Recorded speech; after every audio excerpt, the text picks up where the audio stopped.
Morning came slowly, the sun fighting its way through heavy clouds that still threatened more rain. Thomas had not slept much. He had spent the night in the old armchair across from the fireplace, watching over the girl who now slept fittily in his bed. He had insisted she take the bedroom while he stayed alert in case she needed anything, or in case whoever she was running from came looking. Around 3 in the morning, she had finally stopped shaking. Her breathing had evened out and some color had returned to her cheeks. Thomas had checked on her every hour, standing quietly in the doorway to make sure she was still alive. Each time he felt a strange mixture of relief and confusion. Why had this child come to him? His ranch was miles from the nearest town, down roads that barely qualified as roads anymore. As dawn light filtered through the windows, Thomas heard movement from the bedroom. He stood quickly, joints protesting after a night in the chair, and walked to the door. The girl was sitting up in bed, clutching the blankets to her chin. Her eyes darted around the unfamiliar room, taking in the simple furniture, the faded curtains, the photographs on the dresser. Thomas knocked gently on the door frame, even though the door was already open. The girl's head snapped toward him, and he saw that fear again, raw and immediate. He raised his hand slowly, showing he meant no harm. He asked if she had slept well, knowing it was a foolish question but not knowing what else to say. The girl did not answer, but she watched him carefully.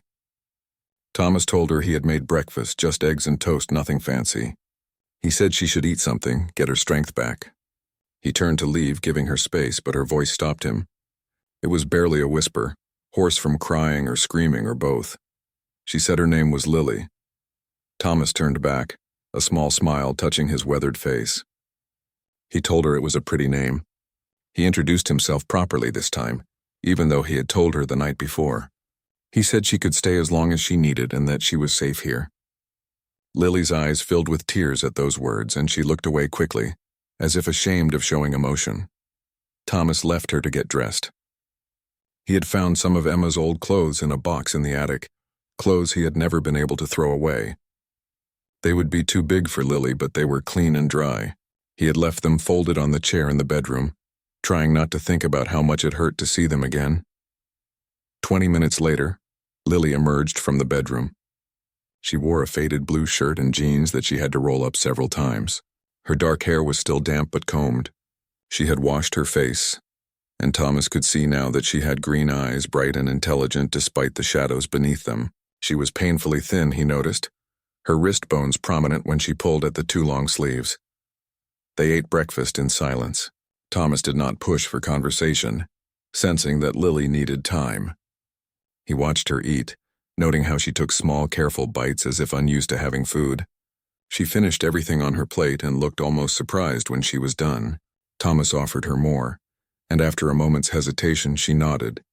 After breakfast, Thomas cleared the dishes while Lily sat at the table, her hands folded in her lap. The rain had stopped, leaving the world outside fresh and clean. Sunlight was breaking through the clouds, creating patterns of light and shadow across the kitchen floor. Thomas knew he needed to ask questions, needed to understand what had brought this child to his doorstep. But he also knew he had to be patient. He poured himself coffee and sat back down across from her. He told her that he would not force her to talk, but that if she was in trouble, he might be able to help. He said he knew people in town, people who could be trusted. Lily's reaction was immediate and strong. She shook her head violently, her eyes going wide with panic. She begged him not to call anyone, not to tell anyone she was here. Thomas leaned back in his chair, studying her carefully. He asked if someone was looking for her. Lily nodded slowly. He asked if that someone had hurt her. Another nod, this one accompanied by fresh tears that she tried unsuccessfully to hide. Thomas felt anger rising in his chest, an old familiar feeling he thought he had buried along with his family. He told Lily that he would not call anyone if she did not want him to, but that he needed to understand what was happening. He needed to know if she was in immediate danger. Lily took a shaky breath and began to talk, her words coming out in a rush as if she had been holding them back for too long. She told him about her uncle, a man who had taken her in after her parents died in a house fire 2 years ago. At first he had seemed kind, but that kindness had been a mask. He drank heavily, and when he drank, he became someone else, someone cruel and violent. Lily had tried to be good, tried to stay out of his way, but nothing she did was ever right. Thomas listened without interrupting, his hands clenched into fists under the table. Lily described nights spent locked in a closet, days without food as punishment for imagined wrongs. She talked about the bruises she had learned to hide, the lies she had told teachers when they asked questions. She had been too afraid to tell anyone the truth, afraid of what her uncle would do if she betrayed him. Then, 3 nights ago, something had changed. Her uncle had come home worse than usual, angry about something that had happened at work. He had grabbed Lily by the arm, his grip leaving marks that still showed purple against her pale skin. He had said things, terrible things about what he was going to do to her. Lily had seen something in his eyes that night that convinced her she would not survive if she stayed. She had waited until he passed out drunk. Then she had run. She had no plan, no destination in mind. She just ran, through yards and fields, staying away from roads where he might find her. She walked for 2 days, sleeping in abandoned buildings and drinking from streams. She had been headed nowhere in particular when the storm hit. When she saw the lights of Thomas's ranch house in the distance, something had told her to go there. She could not explain it, this feeling that drew her to his gate. She had been so cold, so tired, so scared. She had knelt down in the mud because she could not go any further. And she had prayed for the first time since her parents died. She had prayed for someone to help her. Thomas was quiet for a long moment after she finished. He stood and walked to the window, looking out at his land. He thought about the life he had built here in isolation, the walls he had put up to protect himself from pain. He thought about Sarah and Emma, and what they would say if they could see him now. They would not hesitate. They would know exactly what to do. He turned back to Lily and told her she could stay, not just for a few days, but for as long as she needed. He said his house was big and empty, and it could use someone in it besides a grumpy old rancher. He told her that her uncle would not find her here, and that he would make sure she was safe. Lily stared at him as if she could not believe what she was hearing. She asked why he would do this for her, a stranger who had brought trouble to his door. Thomas considered the question carefully. He told her that sometimes people are put in each other's paths for a reason. He said he had been alone for too long and maybe it was time for that to change. The girl began to cry then, really cry, all the fear and pain and relief pouring out of her in great sobs. Thomas awkwardly patted her shoulder, unused to comforting anyone after so many years alone. But it felt right somehow, natural in a way he had not expected. As Lily's tears eventually subsided, Thomas made a silent promise to himself and to the memory of his family. He would protect this child. He would give her the safety and care she deserved. And maybe in doing so, he would find his way back to being fully human again. The rain came down in sheets that night, turning the dirt roads into rivers of mud. Thomas McCarthy sat in his wooden rocking chair by the fireplace, listening to the storm beat against the roof of his old ranch house. He was a man of 53 years, with weathered skin and hands that told stories of decades spent working the land. His gray hair was always kept short and his beard was neatly trimmed, habits from a life that once had meaning. Thomas had not always been alone. 10 years ago, this house had been filled with laughter and warmth. His wife Sarah used to sing while she cooked in the kitchen. His daughter Emma would run through these same halls, her footsteps echoing with joy. But life had a cruel way of taking away everything a man held dear. A car accident on a rainy night much like this one had stolen them both from him in an instant. After that terrible day, Thomas had withdrawn from the world. He sold most of his cattle, keeping only enough to justify staying on the ranch. He stopped going to town except when absolutely necessary. The neighbors who tried to reach out were met with polite but firm distance. He built walls around his heart, thick and high, convincing himself that solitude was safer than risking pain again. The ranch itself sprawled across 200 acres of Texas hill country. Rolling grasslands stretched in every direction, dotted with old oak trees that had stood for generations. A small creek ran along the eastern boundary, though tonight it would be swollen and angry from the storm. The main house was a simple structure, built by Thomas's grandfather in 1947. It had good bones, as folks used to say, but it showed signs of neglect that came from a man who had stopped caring about such things. Thomas kept to a strict routine. He woke at dawn, fed the cattle, mended fences, and did whatever work the day required. He ate simple meals, usually beans and bread, sometimes meat if he bothered to cook it. Evenings were spent in that same rocking chair, reading old books or simply staring into the fire. He rarely turned on the television. The voices coming from it felt like intrusions into his carefully maintained silence. On this particular night, something felt different. Thomas could not quite name it, but there was a heaviness in the air beyond just the storm. He stood up from his chair and walked to the window, peering out into the darkness. The rain was relentless, and lightning occasionally lit up the landscape in brilliant flashes. He saw nothing unusual, just the familiar shapes of his barn and the fence line disappearing into the night. He was about to return to his chair when something made him pause. It was not a sound exactly, more like a feeling. Thomas had learned to trust his instincts over the years. They had kept him safe more than once. He grabbed his heavy coat from the hook by the door and pulled on his boots. Taking a flashlight from the shelf, he stepped out onto the covered porch. The wind immediately tried to rip the door from his hands. He pulled it shut firmly and swept his flashlight beam across the yard. Nothing. Just rain and darkness. He was about to go back inside, already feeling foolish for coming out in such weather, when the lightning flashed again. In that brief moment of illumination, he saw something near his front gate. Thomas squinted through the rain, waiting for another flash. When it came, his heart nearly stopped. There was definitely something there, a dark shape against the lighter color of the gatepost. He started walking, his boots sinking into the mud with each step. The rain soaked through his coat almost immediately, but he barely noticed.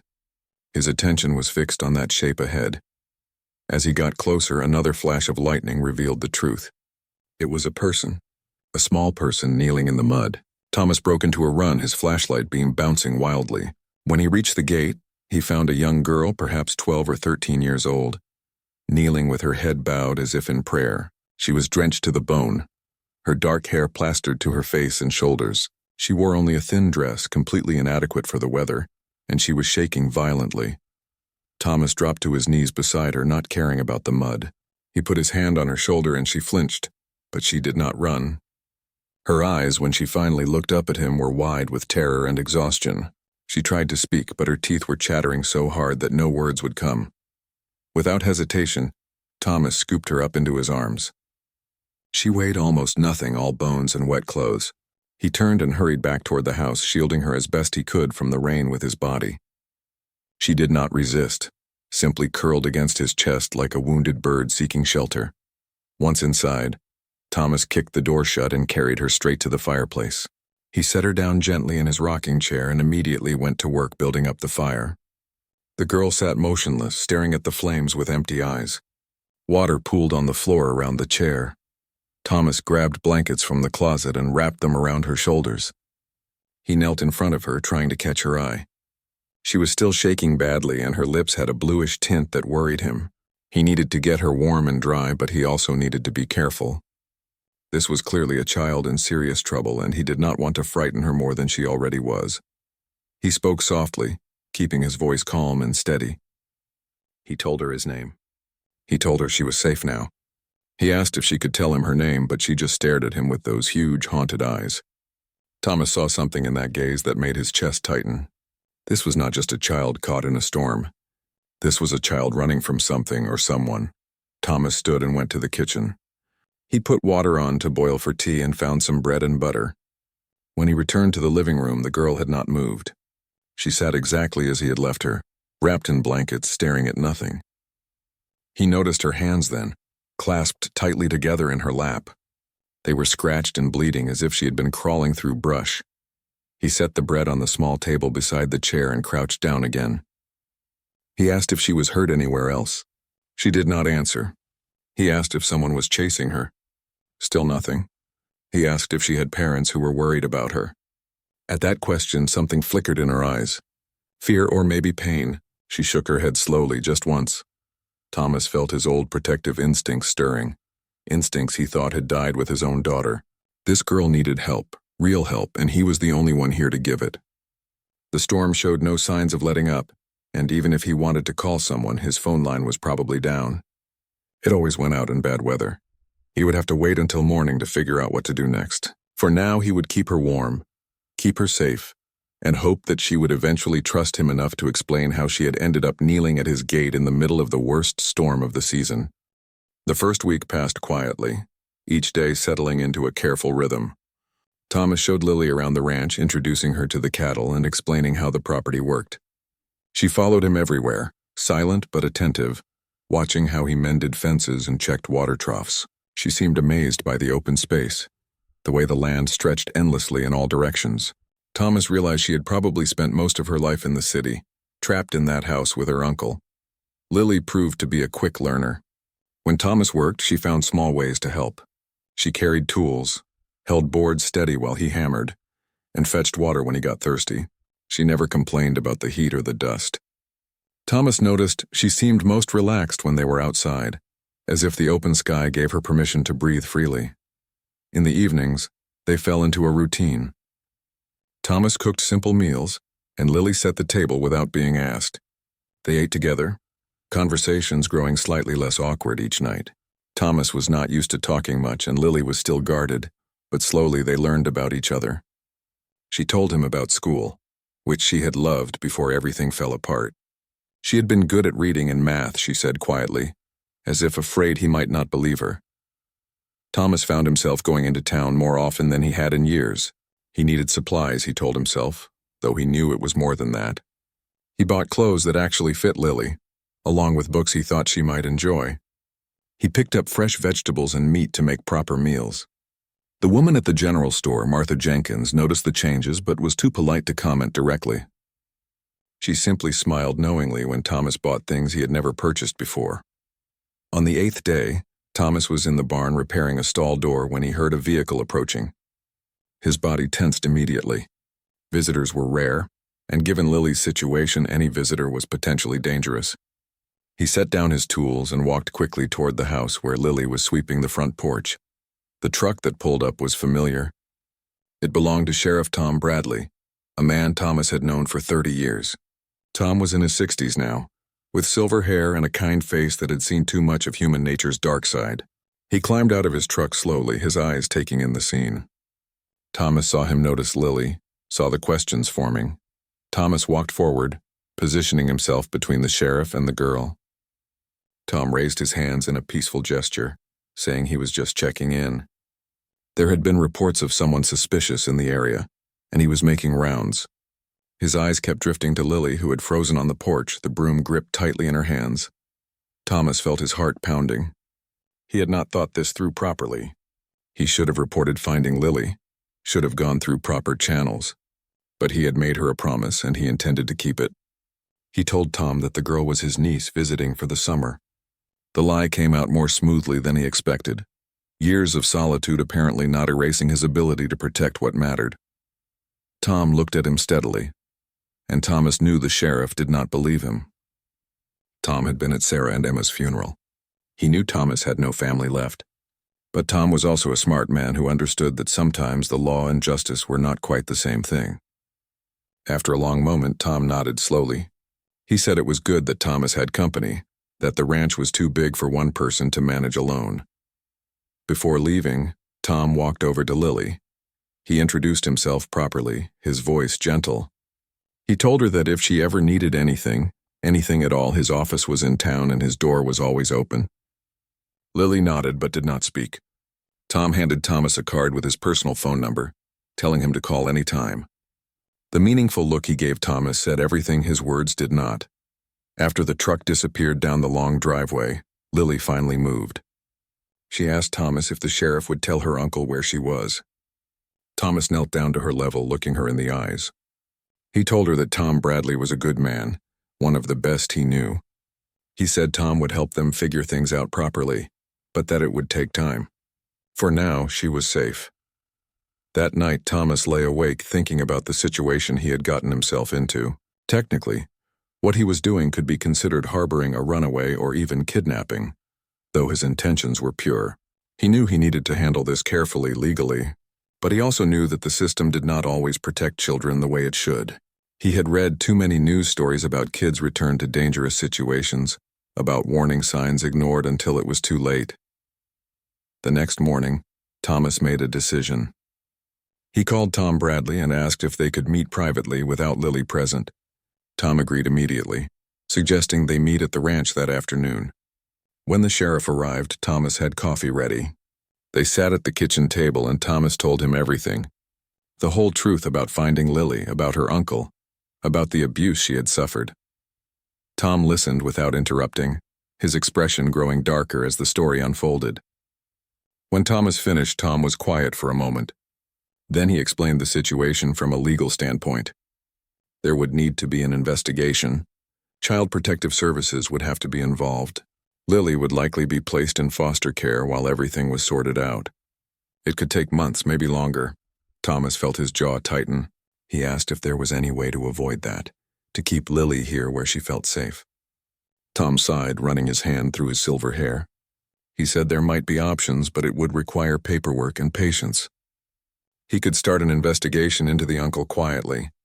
If they found evidence of abuse and if Thomas was willing to become a licensed foster parent, there might be a way to make this work.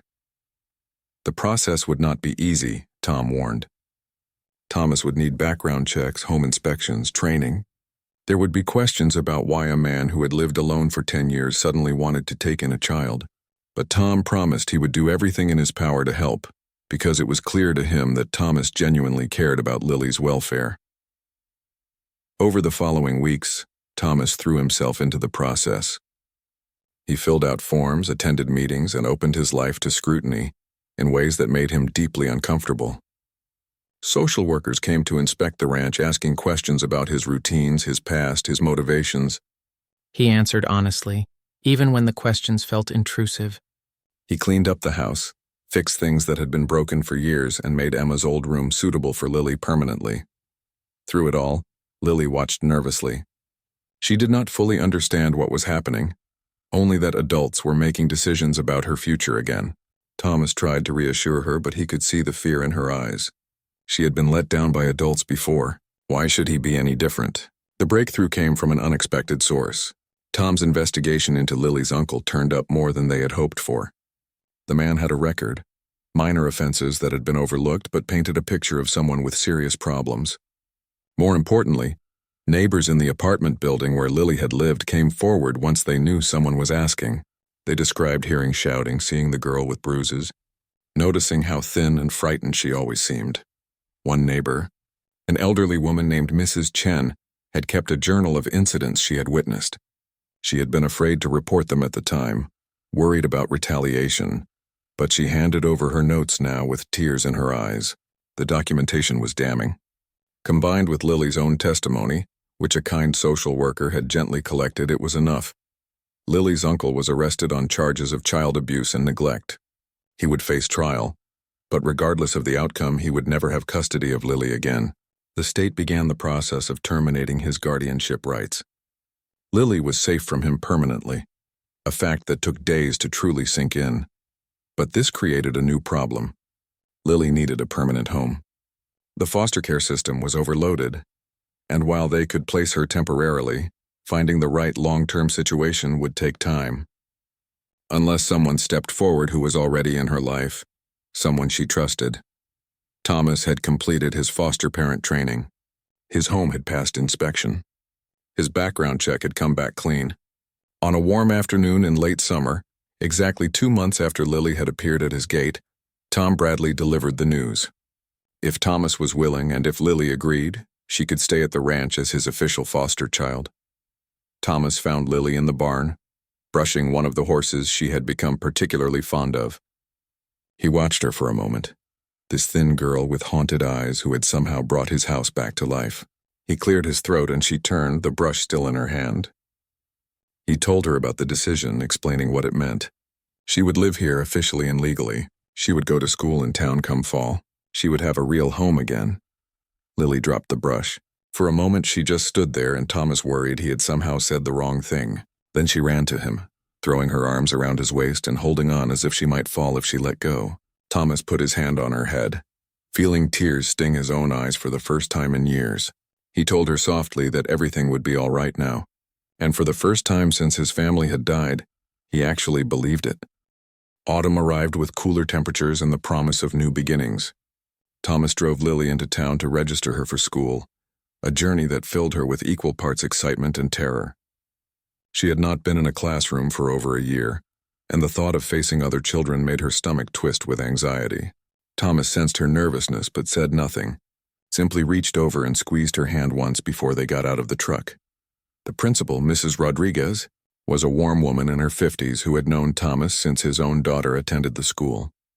She greeted them kindly, asking Lily gentle questions about her interests and what subjects she liked best. Lily answered quietly, her voice barely above a whisper, but Mrs. Rodriguez smiled encouragingly and told her she would fit in just fine. The first day of school was harder than either of them anticipated. Thomas woke early to make breakfast, burning the eggs in his nervousness. Lily appeared in the kitchen wearing new clothes they had bought together, her dark hair neatly braided. She looked so small and vulnerable that Thomas felt a fierce protectiveness rise in his chest. He reminded her that he would pick her up right after school, that she just had to get through one day. When Thomas dropped her off, he watched her walk toward the building, her backpack looking enormous on her thin frame. She glanced back once and he waved, trying to look confident. Then she disappeared through the doors, and he sat in his truck for several minutes, gripping the steering wheel and wondering if he had made the right choices. What if the other kids were cruel? What if she could not handle it? What if he was failing her already? The day dragged endlessly. Thomas tried to work, checking fences and feeding cattle, but his mind kept wandering back to that school building. When it was finally time to pick her up, he arrived 15 minutes early, parking where he could watch the doors. When the bell rang and children began pouring out, he searched anxiously for Lily's face. She emerged with another girl beside her, both of them talking animatedly. Thomas felt relief wash over him. Lily spotted the truck and waved, saying goodbye to her new friend before jogging over. She climbed in with more energy than he had seen from her in weeks. She told him about her teacher, Miss Andrews, who was young and kind. She talked about art class and the library and how the cafeteria served pizza on Mondays. The transformation was remarkable. School became something Lily looked forward to rather than feared. She made friends, particularly a girl named Sophie whose family ran the hardware store in town.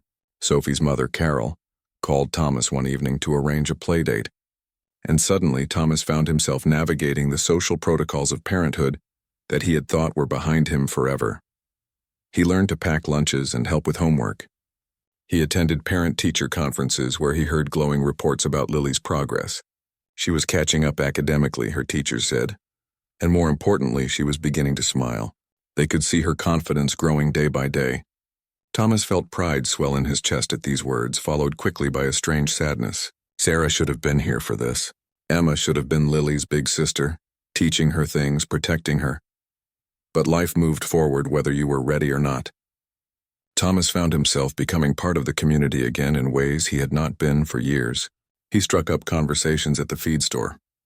He attended the school harvest festival, standing awkwardly among other parents while Lily ran through the corn maze with her friends. People in town began to accept Lily as his, no longer asking questions about where she had come from. Not everything was smooth. Lily still had nightmares, waking up screaming about locked closets and angry voices. Thomas would hear her cries and go to her room, sitting on the edge of her bed while she caught her breath. He never pushed her to talk about these dreams, just stayed until she fell back asleep. Some mornings her eyes would be red from crying, but she would get up and face the day anyway, braver than any child should have to be. The anniversary of Sarah and Emma's death came in October. Thomas had dreaded this day every year, usually spending it alone with his memories and regrets. But this year was different. Lily was there watching him with those perceptive green eyes, somehow understanding without being told that this day was significant. At breakfast, she asked quietly if he wanted to talk about them. Thomas found himself doing something he had not done in 10 years. He told Lily about his family, about Sarah's terrible singing voice and her even worse jokes, about Emma's obsession with horses and her dream of becoming a veterinarian. He pulled out photo albums that had been boxed away, and together they looked through pictures of a life that felt both distant and achingly close. Lily listened to every word, studying each photograph carefully. She told Thomas that they seemed like wonderful people, that he must miss them terribly. Thomas nodded, surprised to find that talking about them did not hurt quite as much as he had feared. Instead, it felt like opening windows in a house that had been closed up too long, letting in fresh air and light.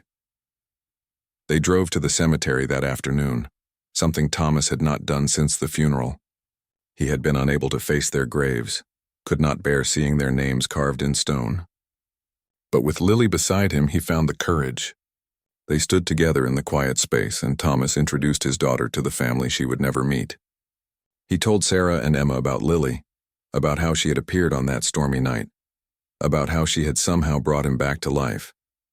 As autumn deepened into winter, the ranch settled into comfortable routines. Thomas taught Lily to ride, starting her on the gentlest horse he owned. She was nervous at first, but her natural affinity for animals soon overcame her fear. Within weeks, she was riding confidently, her face alight with joy as the horse cantered across the pasture. Thomas watched from the fence, remembering Emma at that same age, experiencing the same thrill. Lily's 12th birthday came in November. Thomas had never thrown a party before, at least not without Sarah's help, but he was determined to make it special. He enlisted Carol's help, and together they planned a small celebration. Sophie and 3 other girls from school came to the ranch. There was cake, which Thomas had attempted to bake himself with questionable results and games, and laughter that filled the house in ways it had not been filled for far too long. As Lily blew out her candles, Thomas caught himself thinking that this was what healing looked like. Not forgetting the past or pretending the pain never happened, but slowly, carefully building something new alongside it. He was learning to hold both his grief and his gratitude in the same heart, to honor what he had lost while embracing what he had found. The legal proceedings regarding Lily's uncle concluded in December. The man was convicted and sentenced to prison. More importantly, his parental rights were permanently terminated. Lily was officially free of him, no longer looking over her shoulder or jumping at unexpected sounds. The change in her was visible. Her shoulders relaxed. Her smiles came more easily. She gained weight, her face filling out until she looked like a healthy child instead of a survivor. Tom Bradley stopped by regularly, always finding an excuse. He needed to check on livestock theft reports, or he was in the area anyway, or he just wanted to see how things were going. Thomas understood what he was really doing, making sure Lily was safe and thriving. He appreciated it, even though the visits were technically unnecessary. Tom had become a friend, someone Thomas could call when he needed advice about raising a preteen girl in the modern world. Christmas approached, and Thomas faced another first. He had not celebrated the holiday since losing his family, but Lily deserved better than his grief. They went into town together to pick out a tree, arguing playfully about which one was best. They strung lights on the porch and baked cookies that turned out slightly burned but tasted fine anyway. Thomas dug out boxes of ornaments from the attic, each one a memory, and he and Lily decorated the tree together while Christmas music played on the radio. On Christmas morning, Lily came into the kitchen to find gifts under the tree. Nothing extravagant, but thoughtful things Thomas had chosen carefully. Books she had mentioned wanting, new boots for riding, and a silver necklace with a small horse pendant. She opened each gift slowly, savoring them, thanking Thomas so earnestly that it made his throat tight. She had a gift for him too, something she had made at school. It was a framed drawing of the ranch house, complete with the barn and cattle, and the 2 of them standing on the porch.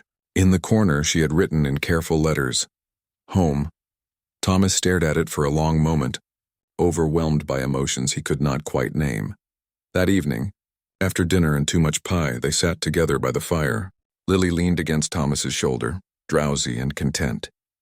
She told him quietly that this was the best Christmas she could remember. Thomas put his arm around her, pulling her close. He told her there would be many more, that they had all the time in the world to make good memories together, holding eye.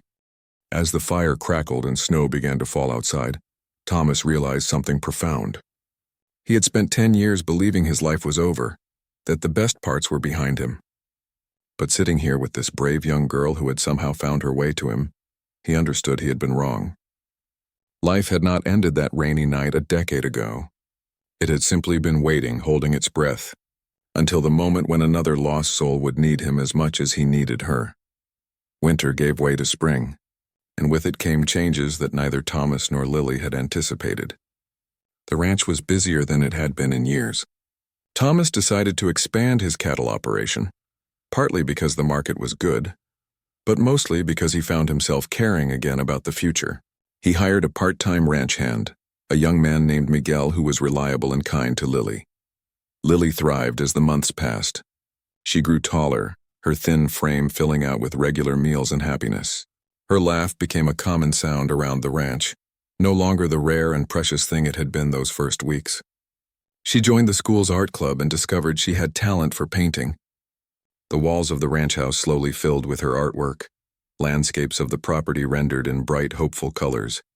But spring also brought complications. In March, a social worker named Janet Freeman made a routine visit to check on Lily's placement. These visits had become less frequent over the months, simple formalities to ensure everything was going well.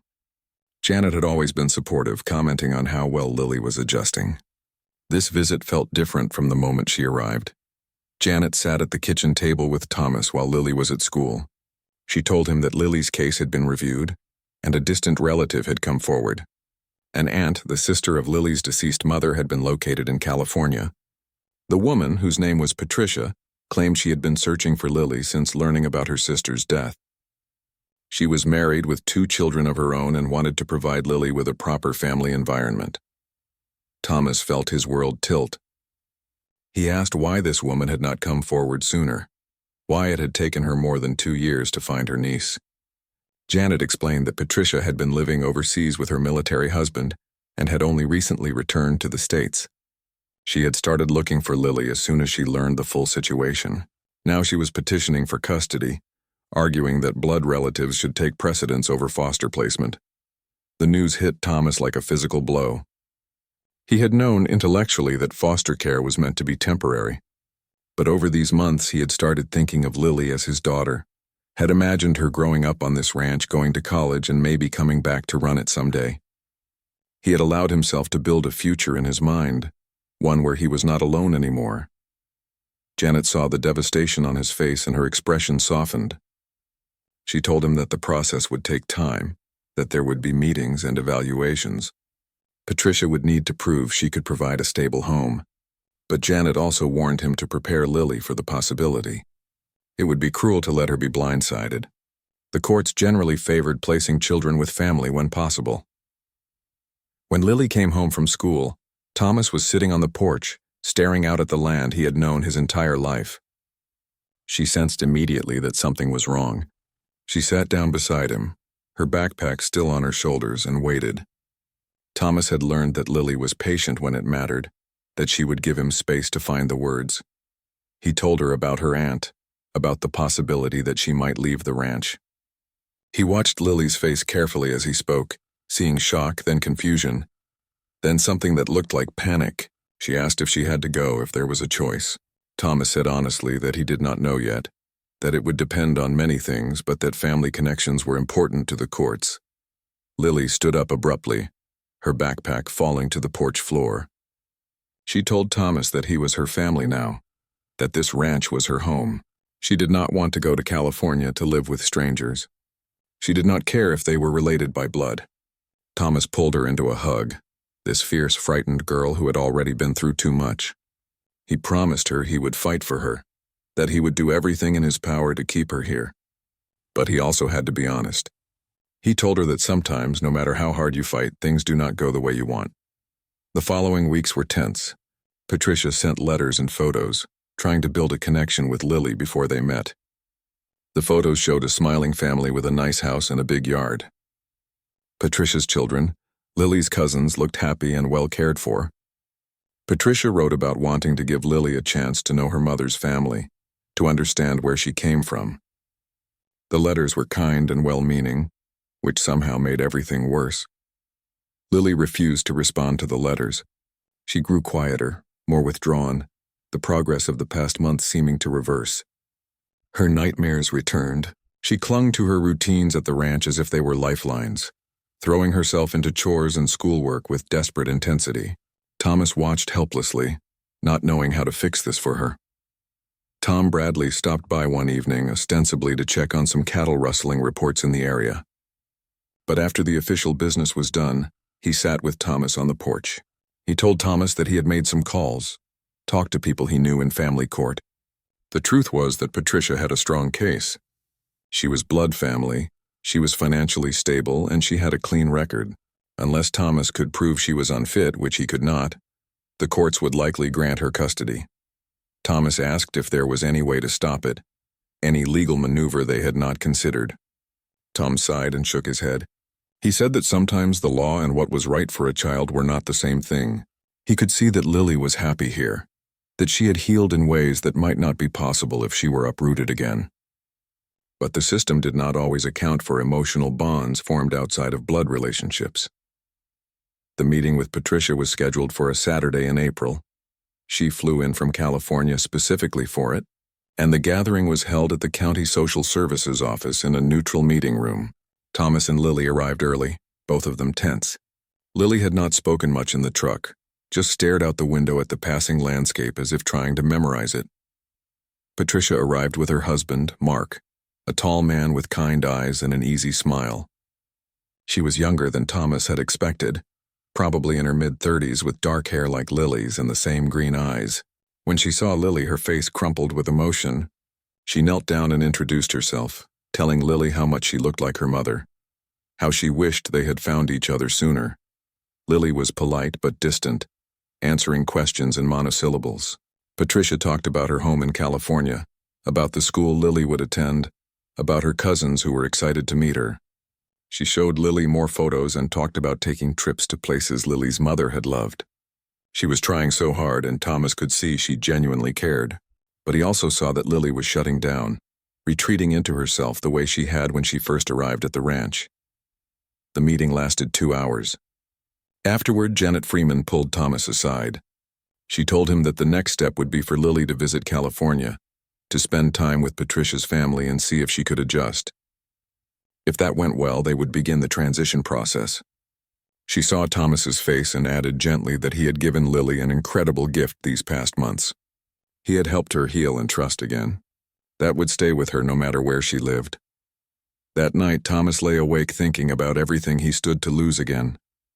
He had been a fool to let himself care, to let this child into his heart. He had known better. He had built walls specifically to avoid this pain. But Lily had slipped past those defenses without even trying, and now he was facing another loss that would leave a permanent scar. In the morning, he found Lily already up, sitting at the kitchen table with a piece of paper in front of her. She had written a letter, she told him, but she needed help with it. Thomas sat down beside her and read what she had written. It was addressed to the judge who would decide her case. In simple, honest words, Lily explained that she understood Patricia was family, but that Thomas had saved her life. She wrote about feeling safe for the first time in years, about learning what home meant again. She wrote that she did not want to leave the only place where she had been truly happy. Thomas felt tears on his face as he read, something that would have embarrassed him months ago but no longer did.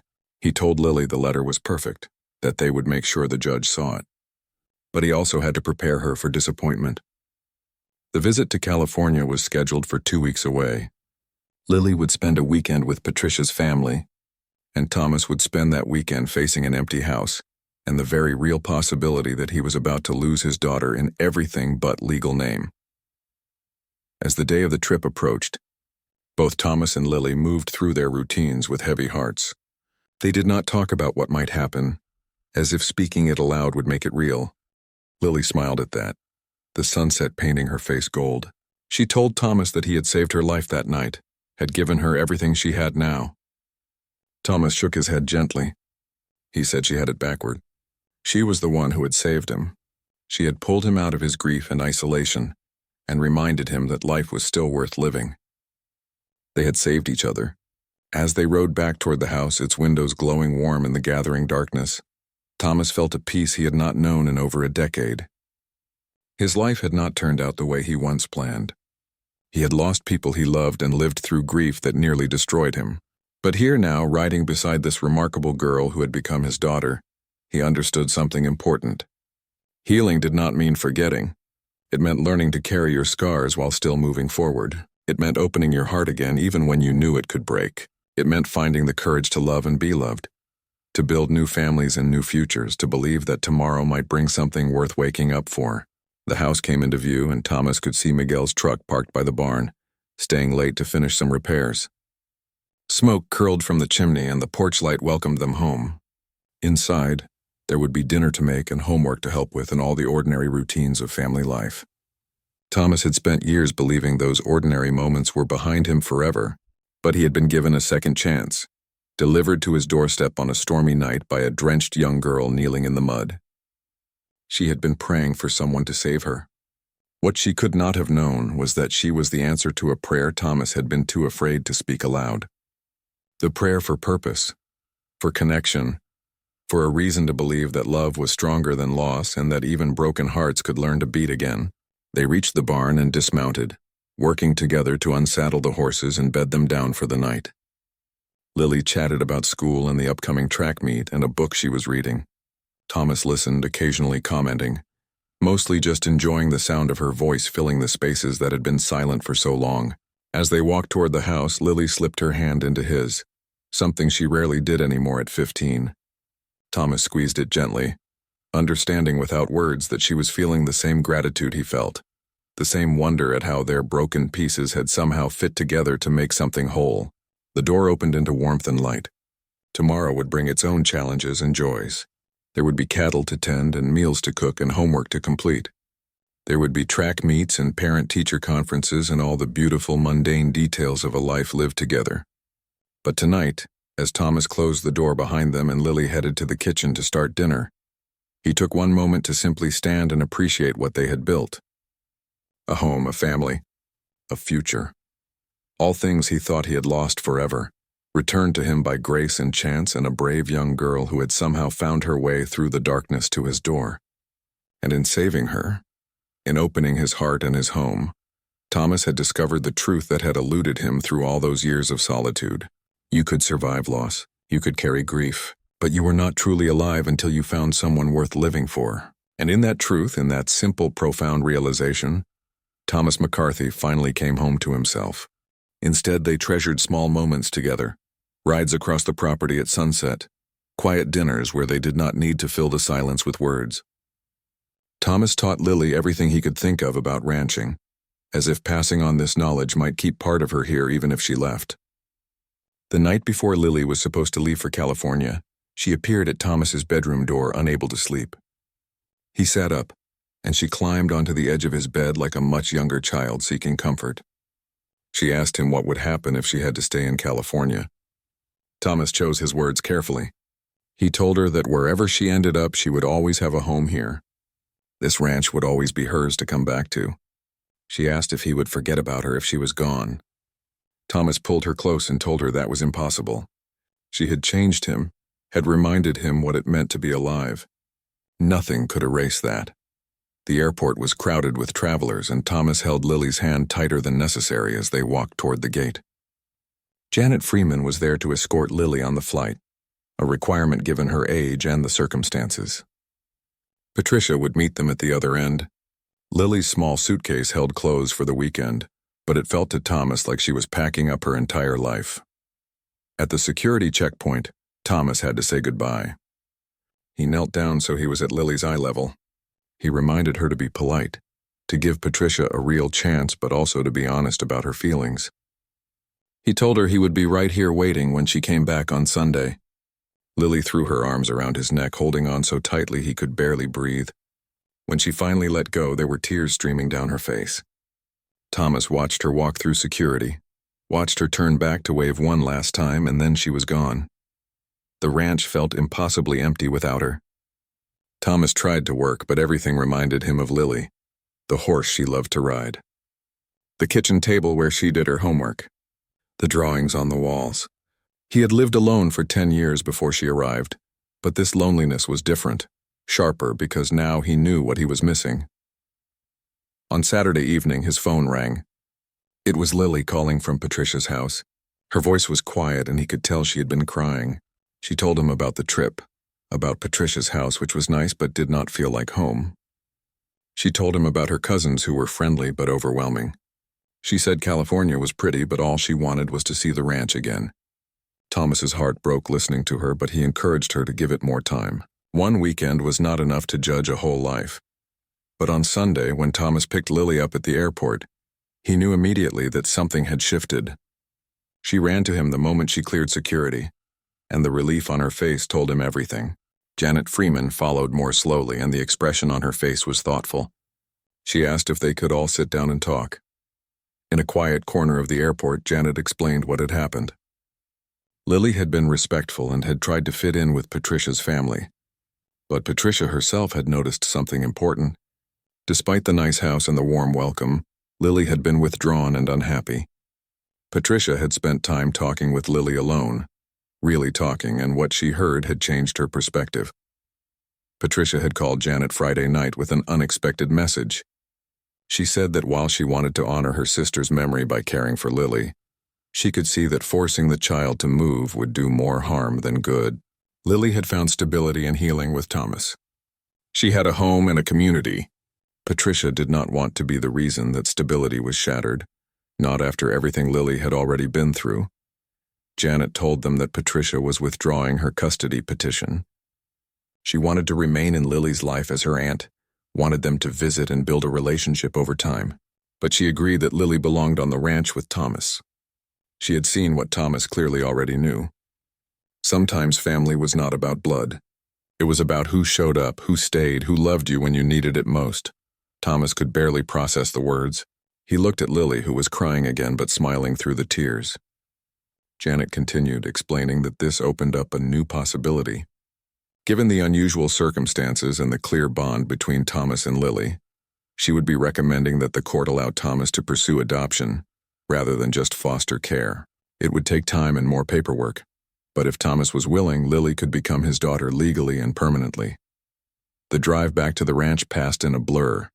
Thomas kept glancing over at Lily, who sat with her face pressed to the window watching the familiar landscape roll past. When they finally turned onto the long driveway leading to the house, Lily let out a sound that was half laugh, half sob. She was home. The next months brought a flurry of activity. There were court dates and meetings with lawyers. There were interviews and evaluations. Patricia kept her word, staying in touch with Lily through letters and phone calls but respecting the distance. She sent photos and told stories about Lily's mother, helping Lily connect with that part of her past without demanding to be the center of her future. Summer arrived, and with it came Lily's 13th birthday. This time the party was bigger.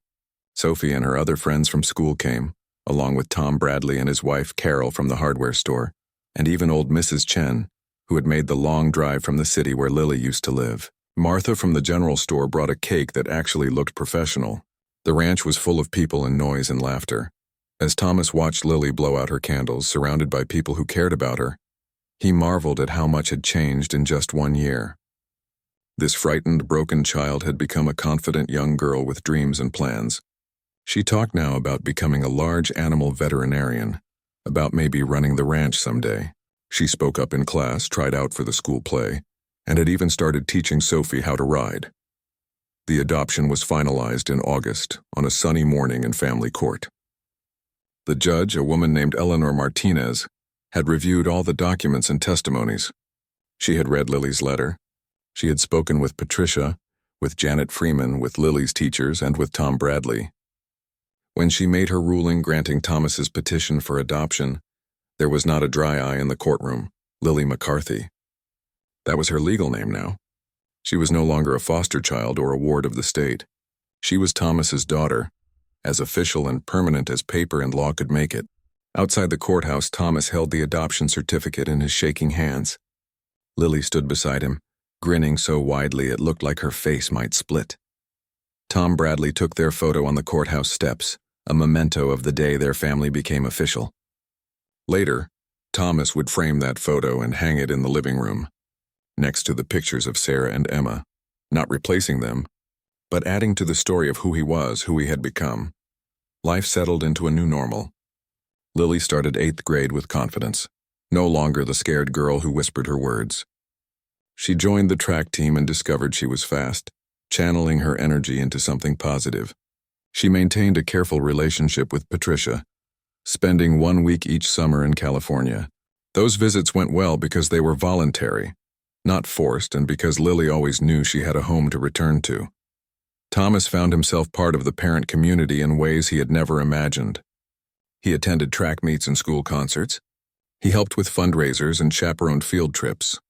The other parents accepted him, no longer viewing him as the reclusive rancher but as Lily's father.